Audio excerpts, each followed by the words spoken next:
ਅਗਲੀ ਖਬਰ ਵੱਲ ਚਲੀਏ। ਆਪਾਂ ਆਪਣੇ ਮੁਲਕ ਵੱਲ ਆਈਏ ਤੇ ਥੈਂਕਸ ਗਿਵਿੰਗ ਆ ਰਹੀ ਆ। ਥੈਂਕਸ ਗਿਵਿੰਗ ਦੇ ਨਾਲ ਨਾਲ ਸਟੋਰਮ ਵੀ ਜਿਹੜਾ ਆ ਕਾਫੀ ਜ਼ਿਆਦਾ ਅਮਰੀਕਾ ਦੇ ਵਿੱਚ ਆ ਰਹੇ ਆ। ਅੱਜ ਦਾ ਦਿਨ ਜਾਣੀ ਕਿ ਮੰਗਲਵਾਰ ਦਾ ਦਿਨ ਬਹੁਤ ਜਿਹੜਾ ਖਤਰਨਾਕ ਦਿਨ ਆ ਇਸ ਮਾਮਲੇ ਦੇ ਨਾਲ ਵੀ ਏਅਰਪੋਰਟ ਦੇ ਉੱਤੇ ਬਹੁਤ ਜ਼ਿਆਦਾ ਡਿਲੇ ਹੋਊਗੀ।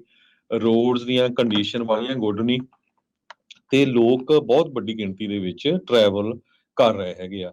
TSA ਆ ਜੋ ਉਹ ਇਹ ਕਹਿ ਰਿਹਾ ਵੀ 30 ਮਿਲੀਅਨ ਪੈਸੰਜਰ ਜੋ ਆ ਉਹ ਏਅਰਪੋਰਟਸ ਦੇ ਥਰੂ ਜਾਣਗੇ।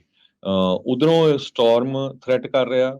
ਪਿਛਲੇ ਕੁਝ ਦਿਨ ਪਹਿਲਾਂ ਵੈਸਟ ਕੋਸਟ ਦੇ ਵਿੱਚ ਮੀਂਹ ਪਿਆ ਹੈਗਾ ਤੇ ਹੁਣ ਈਸਟ ਕੋਸਟ ਦੇ ਵਿੱਚ ਕਹਿੰਦੇ ਵੀ ਮੀਂਹ ਤੇ ਸਨੋ ਕਾਫੀ ਪੈਣ ਜਾ ਰਹੀ ਆ ਇਸ ਵੀਕ ਦੇ ਦੌਰਾਨ, ਵੀਕਐਂਡ ਦੇ ਦੌਰਾਨ।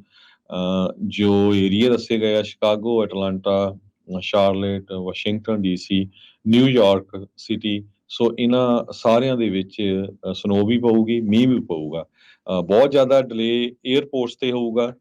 ਕੰਡੀਸ਼ਨਸ ਜੋ ਸੜਕਾਂ ਦੀਆਂ ਆ ਹਾਈਵੇਜ਼ ਦੀਆਂ ਉਹ ਵੀ ਵਰਸਟ ਹੋਣਗੀਆਂ ਕਿਉਂਕਿ ਟ੍ਰੈਫਿਕ ਬਹੁਤ ਜ਼ਿਆਦਾ ਹੈ। ਟਰੈਵਲ ਐਡਵਾਈਜ਼ਰੀ ਜਾਰੀ ਕੀਤੀ ਗਈ ਹੈ ਨਿਊਯਾਰਕ ਸਿਟੀ ਵੱਲੋਂ। ਜੋ ਮੀਂਹ ਆ ਉੱਥੇ ਅੱਜ ਆਫਟਰਨੂਨ 'ਚ ਪੈਣਾ ਸ਼ੁਰੂ ਹੋ ਜਾਣਾ ਆ।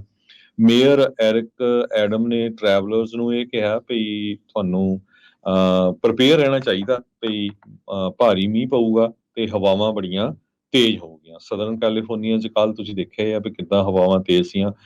ਬਿਗ ਰਿਗ ਵੀ ਉਲਟੇ ਹੈਗੇ ਆ, ਟਰੱਕ ਵੀ ਉਲਟੇ ਆ। ਇੱਕ ਜੋ ਔਰੇਂਜ ਕਾਉਂਟੀ ਦਾ ਏਅਰਪੋਰਟ ਆ ਉੱਥੇ ਪਲੇਨ ਵੀ ਜਿਹੜੇ ਆ ਛੋਟੇ ਉਹ ਹਵਾ ਦੇ ਨਾਲ ਉਲਟ ਗਏ। ਸੋ ਬਹੁਤ ਤੇਜ਼ ਹਵਾਵਾਂ ਚੱਲਦੀਆਂ ਸੀਗੀਆਂ। ਜ਼ਿਆਦੇ ਬਹੁਤ ਸਾਰਾ ਹਿੱਸਾ ਨਿਊਯਾਰਕ ਸਿਟੀ ਦਾ ਉਹ ਇਸ ਸਟਾਰਮ ਦੇ ਵਿੱਚ ਅਫੈਕਟ ਹੋਊਗਾ ਮੀਂਹ ਦੇ ਨਾਲ ਤੇ ਸਨੋ ਦੇ ਨਾਲ। ਐਡਵਾਈਸ ਦਿੱਤੀ ਗਈ ਆ TSA ਦੇ ਐਡਮਿਨਿਸਟ੍ਰੇਟਰਸ ਵੱਲੋਂ ਜੋ ਥੈਂਕਸ ਗਿਵਿੰਗ ਦੇ ਟਰੈਵਲਰਸ ਹੈਗੇ ਆ।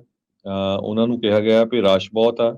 ਇਹ ਸੋਚ ਕੇ ਚੱਲੋ ਤੁਹਾਨੂੰ ਥੋੜਾ ਐਕਸਟਰਾ ਟਾਈਮ ਲੱਗੂਗਾ ਏਅਰਪੋਰਟਸ ਦੇ ਉੱਤੇ ਕਿਉਂਕਿ ਏਅਰਪੋਰਟਸ ਬਹੁਤ ਬਿਜ਼ੀ ਹੋਣਗੇ, ਫੁੱਲ ਹੋਣਗੇ। ਐਕਸਟਰਾ ਟਾਈਮ ਜਿਹੜਾ ਆ ਉਹ ਚੱਲ ਕੇ ਚੱਲੋ। ਇਹ ਨਾ ਸੋਚੋ ਵੀ ਮੈਂ 2 ਘੰਟੇ ਜਿਹੜਾ ਚੱਲ ਜਾ ਤਾਂ ਮੈਨੂੰ ਜਿਹੜੀ ਆ ਕਲੀਅਰੈਂਸ ਸਾਰਾ ਕੁਝ ਚੈੱਕ ਇਨ ਹੋ ਜਾਊਗਾ। ਸੋ ਬੋਥ ਅਟਲਾਂਟਾ ਤੇ ਸ਼ਾਰਲੇਟ ਉੱਥੇ ਕਾਫੀ ਜ਼ਿਆਦਾ ਜਿਹੜਾ ਮੀਂਹ ਆ ਅੱਜ ਪੈਣਾ ਸ਼ੁਰੂ ਹੋ ਜਾਊਗਾ। ਵਾਸ਼ਿੰਗਟਨ DC ਦੇ ਵਿੱਚ ਵੀ ਅੱਜ ਮੀਂਹ ਸ਼ੁਰੂ ਹੋ ਜਾਣਾ। ਨਿਊਯਾਰਕ ਸਿਟੀ ਦੇ ਵਿੱਚ ਅੱਜ ਸ਼ਾਮ ਨੂੰ ਸਭ ਤੋਂ ਜ਼ਿਆਦਾ ਮੀਂਹ ਇੰਟਰਸਟੇਟ 95 ਜੋ ਟਰੈਵਲ ਕੋਰੀਡੋਰ ਆ ਇਹ ਵਨ ਆਫ ਦਾ ਬਿਜ਼ੀਐਸਟ ਆ ਨੇਸ਼ਨ ਵਾਈਡ। ਉੱਥੇ ਅੱਜ ਸ਼ਾਮ ਨੂੰ ਜਿਹੜਾ ਮੀਂਹ ਆ ਉਹ ਸ਼ੁਰੂ ਹੋ ਜਾਊਗਾ। ਈਵਨ ਫਲੈਸ਼ ਫਲੱਡਿੰਗ ਦੀ ਵਾਰਨਿੰਗ ਵੀ ਹਾਈਵੇ I-95 ਦੇ ਉੱਤੇ ਦਿੱਤੀ ਗਈ ਹੈਗੀ ਆ। ਕਹਿੰਦੇ ਵੀ ਨਿਊ ਇੰਗਲੈਂਡ ਵਾਲਾ ਏਰੀਆ ਆ ਉੱਥੇ ਜਿਹੜੀ ਸਨੋ ਆ 6 ਤੋਂ ਲੈ ਕੇ 12 ਇੰਚ ਤੱਕ ਜਿਹੜੀ ਆ ਪੈ ਸਕਦੀ ਹੈਗੀ ਆ ਤੇ ਨਾਲ ਦੀ ਨਾਲ Massachusetts, Vermont, new Hampshire, main ਇੱਥੇ ਵੀ ਜਿਹੜੀ ਸਨੋ ਕਾਫੀ ਪਊ।